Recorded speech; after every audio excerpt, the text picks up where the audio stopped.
नमस्कार दोस्तों, जय हिंद और आपका हमारे चैनल में स्वागत है। देखिए ईडब्ल्यूएस की मैंने एक वीडियो बनाई थी अभी थोड़ी देर पहले। उसमें एक त्रुटि हुई है और बहुत बड़ी त्रुटि हुई है। त्रुटि का मतलब क्या है, जब मैंने आपको बताया था कि भाई ईडब्ल्यूएस की मेरिट हाई जा सकती है, उसके बाद में आपको मैंने हरियाणा का एग्जाम्पल दिया था, हरियाणा का, और मैंने आपको तमिलनाडु का दिया था कि भाई उसमें जो है मेरिट हाई गई थी।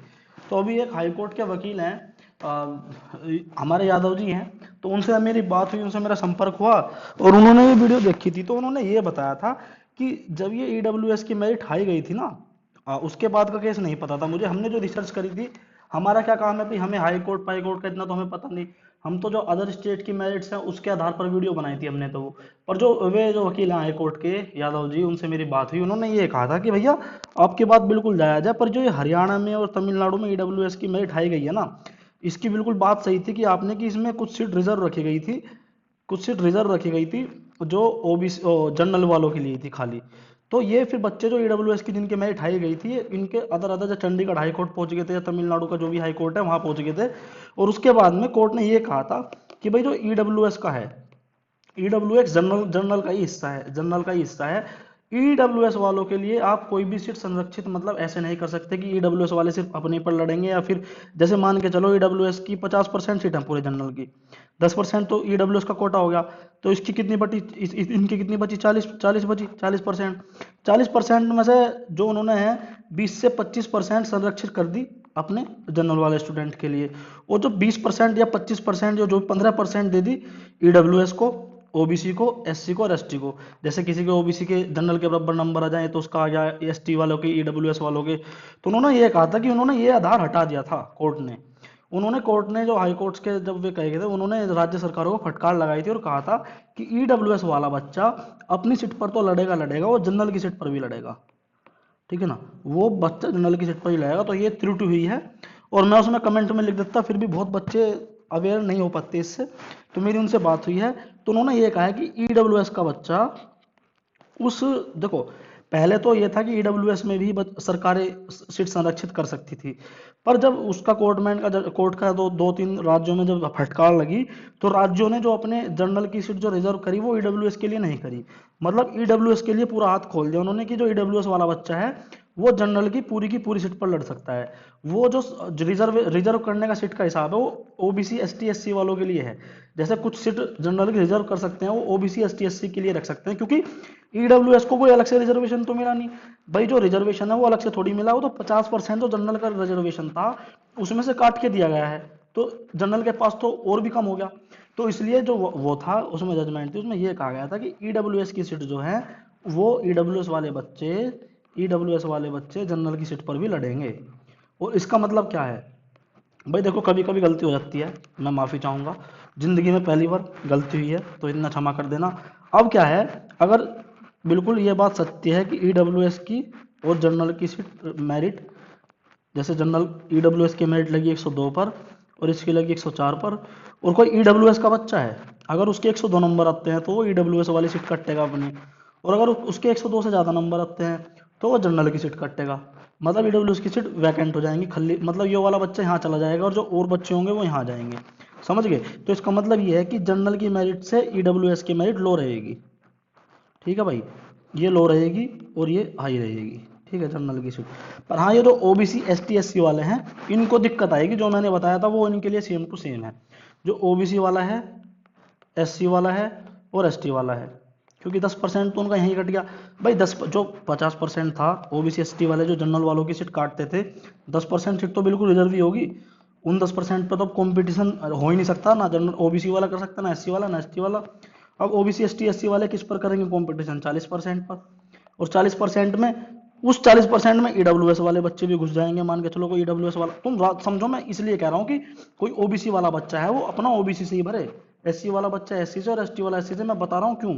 देखो, अब जो 40% बच गई सीट, ठीक है, अगर इसमें से गवर्नमेंट कुछ भी रिजर्व ना करे उसके लिए, तो एक बात तो बताओ, ओबीसी, एसटी और एससी तो कंपटीशन करेंगे इसमें, ईडब्ल्यूएस भी तो करेगा।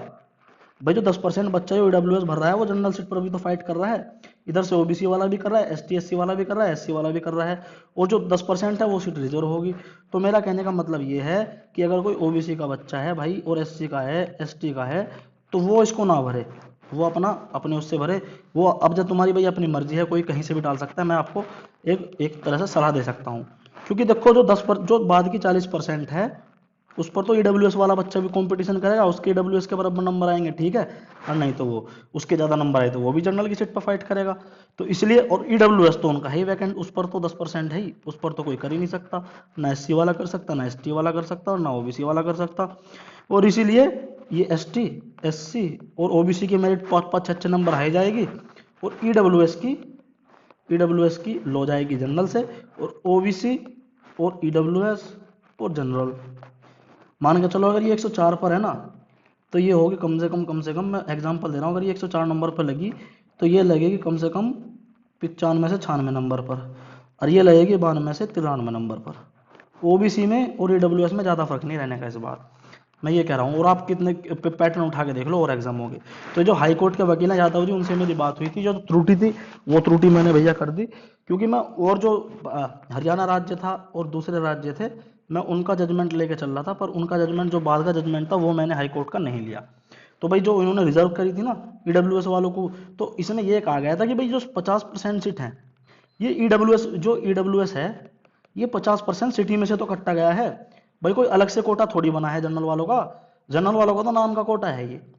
जनरल वालों का मतलब, इस कोटे का मतलब सिर्फ ये है कि उनकी 10% से रिजर्व हो जाएंगे, उस पर अब कोई कंपटीशन नहीं दे सकता।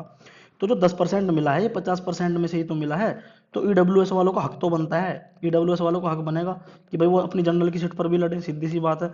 वरना फिर फायदा क्या रिजर्वेशन का, अगर इस तरह होने लग गया तो जैसे हरियाणा में ईडब्ल्यूएस की मेरिट आई गई थी और तमिलनाडु में गई थी, ऐसी हर राज्य में जाएगी। तो फिर इसको पलटकर, और ये बाद में अब दोबारा मेरिट अभी बन के नहीं आई वैसे, जिनकी वो दोबारा प्रस्ताव दे दिया था हाईकोर्ट ने कि भाई दोबारा इसकी जो मेरिट है तमिलनाडु की, जो उसकी हरियाणा राज्य की थी कि दोबारा बनाओ, तो अभी दोबारा बन के नहीं आई वो। जैसे ही दोबारा आएगी आपको चल जाएगा पता। वो प्रीवियस मेरिट देखना उसकी हाईकोर्ट के उसके बाद में, और हाईकोर्ट के जजमेंट के बाद में देखना कितना फर्क रहेगा। ईडब्ल्यूएस भैया उससे कम रहेगी जनरल से। मैं थोड़ी सी इसमें त्रुटि होगी, माफ़ी चाहूँगा इसके बारे में।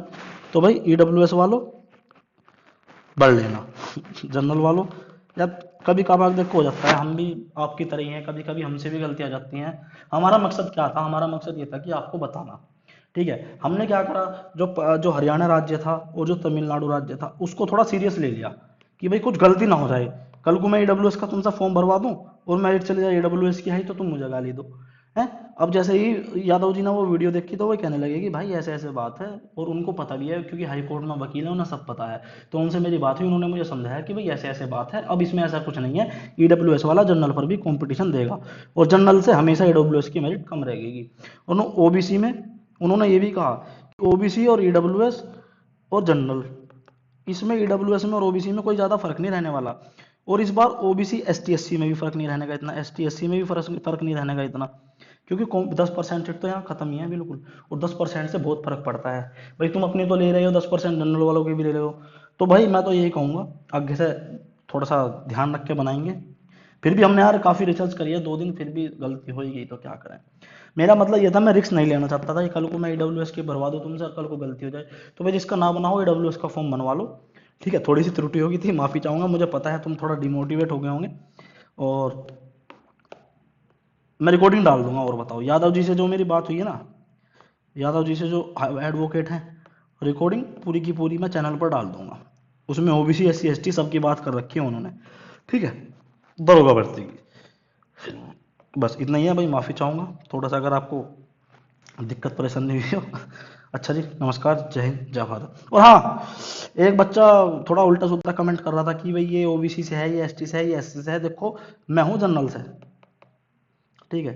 अगर किसी को ज़्यादा इंटरेस्ट है मेरी कास्ट पूछने का, कास्ट तो नहीं बता रहा, पर हाँ मैं ये हूँ, मैं स्वर्ण हूँ। अब बताओ, मैं स्वर्ण हो गया, स्वर्ण वाले बालकों को क्यों डिमोटिवेट करूंगा। कुछ लोग कह रहे थे कि सर आप स्वर्ण नहीं हो, तुम एसटी से हो, ओबीसी से हो, ये तो क्या, मैं हूँ टीचर, मेरा काम है आपको सभी को एक रास्ते पे चलाना। मेरी कोई जाति नहीं हो सकती, मेरा कोई वो नहीं हो सकता। मैं तो जो मेरी तरफ से बेस्ट होगा, जो मेरी तरफ से पूरी, जो मुझे अच्छा लगेगा, अब भले चाहे वो बाद में गलत लेकर जाए, मैं ये कह रहा हूँ। मैं कभी अपना दिल से बुरा सोच के मैं कभी तुम्हें नहीं बताने का कि भाई मैं बताऊँ तो इनका बुरा हो जाएगा, ठीक है। अगर मैं अब भी ओबीसी एसटी वालों को सलाह दे रहा हूँ ना, तो कभी आराम से ठंडे दिमाग से सोच के देखना कि भाई पहले तो तुम्हें 50% पर कंपटीशन करने को मिल रहा था, अब मिल रहा है तुम्हें 40% पर कंपटीशन करने को, और जो 10% वाले ईडब्ल्यूएस वाले हैं वो भी इसमें रहेंगे, तो कंपटीशन बढ़ेगा ना जनरल की सीट पे। मैं ये कह रहा हूँ। तो भाई ऐसे वाहियात कमेंट मत करी करो कि तुम SC ST का वो कर रहे हो। कुछ लोग, जब मैंने ईडब्ल्यूएस में मना कर दी थी कि ईडब्ल्यूएस में ना होने का, कि भैया तुम ईडब्ल्यूएस, तुम तो सवर्णों के खिलाफ हो, भाई मैं अपना आधार कार्ड डाल लो क्या, मैं जनरल से ही हूँ, ठीक है, और बताओ। तो यार इन चीज़ों में मत पड़ो कि तुम सर काय में हो, तुम सर किस चीज़ में हो, मतलब कुछ चीज़ सही बता दी अपनी तरफ से तो कुछ गलत हो गया, भले चाहे वो गलती होगी उसमें, पर अपने मन से तो बताई मैंने।